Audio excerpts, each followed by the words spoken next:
60 سال بعد واقعہ حادثہ پیش آیا، اس پر میں تفصیلی گفتگو نہیں کر سکتا، وہ شاہ صاحب تشریف لائیں گے انشاءاللہ، وہ اس پر سیاح حاصل تبصرہ فرمائیں گے۔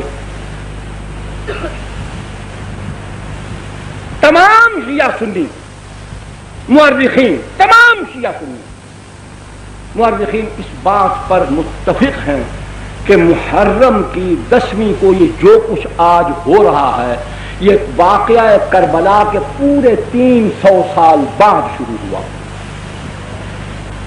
ایک تو خود واقعہ کربلا رسول اللہ صلی اللہ علیہ وسلم سے 60 برس بعد یا 58 برس بعد تقریباً واقعہ خود رسول اللہ کی بات ہو رہا، پھر اس واقعے کے ٹھیک 300 سال بعد ایک ایرانی النسل شیعہ معز الدولہ دہلوی بویح خاندان کا اپنی چالاکی، عیاری، مکاری، تقیہ، اس کی بنیاد پر وہ مسلمانوں کی حکومت میں گھسا، وزیر بنا۔ اس نے بغداد کے اندر سب سے پہلے جلال الدین سیوطی رحمۃ اللہ علیہ اور غالباً البدایہ والنہایہ والے بزرگوں نے 351 ہجری لکھا ہے، باقی تمام بزرگوں نے 352 ہجری میں معز الدولہ دہلوی رافضی شیعہ نے، ایرانی تھا، اس نے سب سے پہلے 10ویں محرم کو حکم جاری کیا کہ بازار بند کر دیے جائیں، نان بائی پکانا بند کر دے۔ حکمن کہا کہ عورتیں اپنے سروں کو کھول کر، بالوں کو بکھرا کر، سیاہ لباس پہن کر، سروں میں خاک ڈالتی ہوئی، منہ پر تھپڑ مارتی ہوئی، اپنے کپڑے چاک کرتی ہوئی بازار میں نکلے۔ یہ حکمن اس نے کرایا۔ نمبر 2، سب سے پہلے قبہ گنبد نما ایک گنبد بنوا کر شہر کے چوک میں رکھوایا، اس پر ٹاٹ ڈالے، وہ نمونہ بنایا سیدنا حسین رضی اللہ تعالی عنہ کے مزار کا۔ یہ پہلا کام بھی اسی نے کیا۔ تیسرا، اپنے دور حکومت کے اندر بغداد کی تمام مساجد کے دروازوں پر تمام صحابہ کرام بالخصوص سیدنا معاویہ رضی اللہ تعالی عنہ پر لعنت لکھی ہوتی تھی۔ یہ معز الدولہ دہلوی حرام خور خنزیر، سب سے دنیا کا کوئی مورخ یہ بات ثابت نہیں کر سکتا، قسم خدا کی کھا کر کہتا ہوں، میں غریب آدمی ہوں، نقد دینے کا دعویٰ نہیں کر سکتا، اور میں جھوٹا ثابت ہو جاؤں تو سر بازار مجھے 100 کوڑے مارتے ہیں۔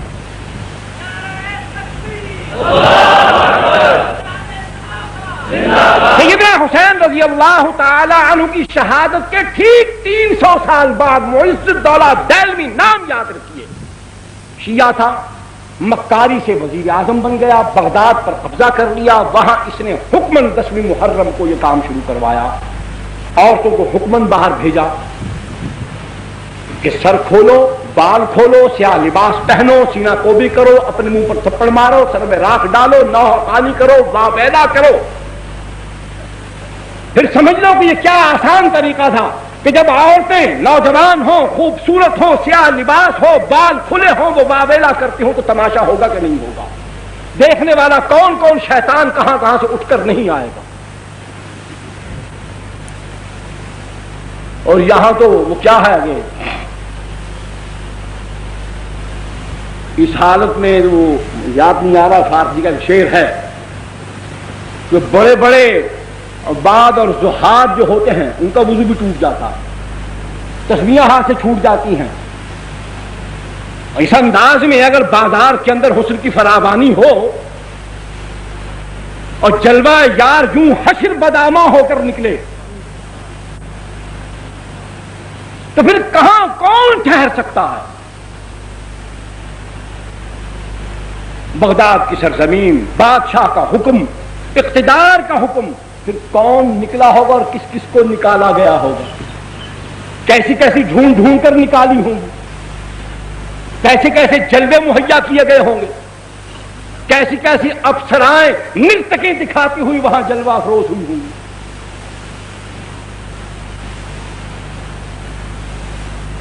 دوسرا، ایران کے اندر قاچاریوں کی حکومت، ناصر الدین شاہ قاچار، اس نے اپنے دور حکومت کے اندر باوجود اس کے سنیے،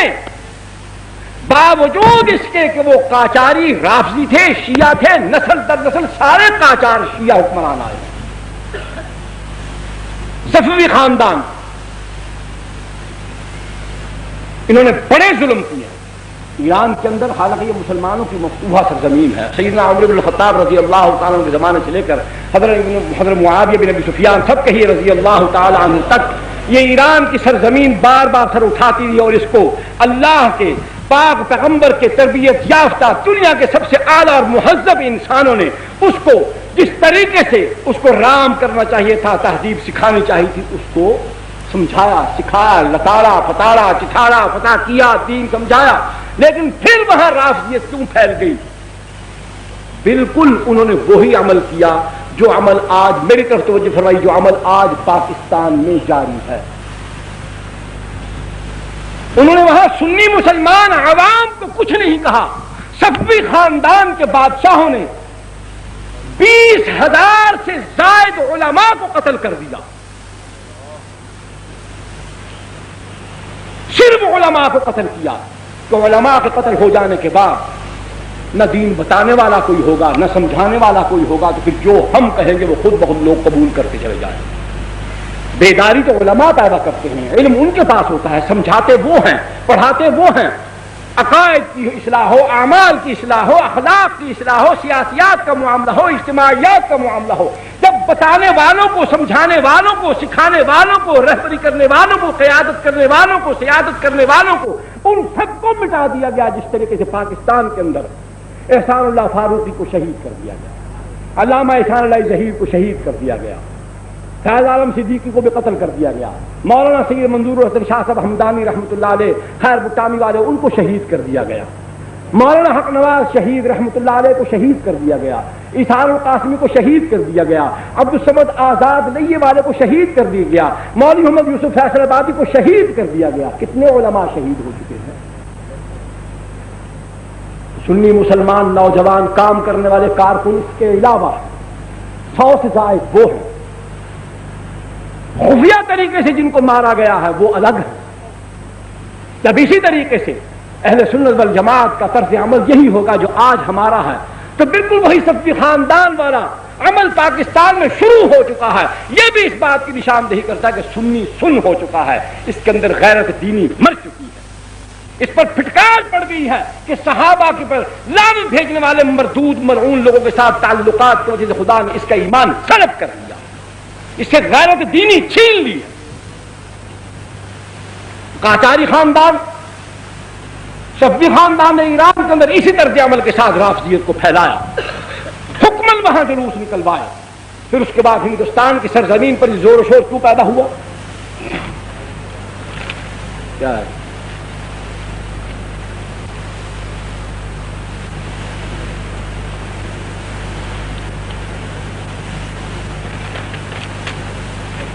ہندوستان کے اندر بھئی آپ توجہ میری طرف رکھیں، کان اور آنکھ میری طرف رکھیں، ہاتھ جیب میں ڈالتے جائیں، اس پر میں کوئی اعتراض نہیں کرتا۔ بالکل جی، بسم اللہ۔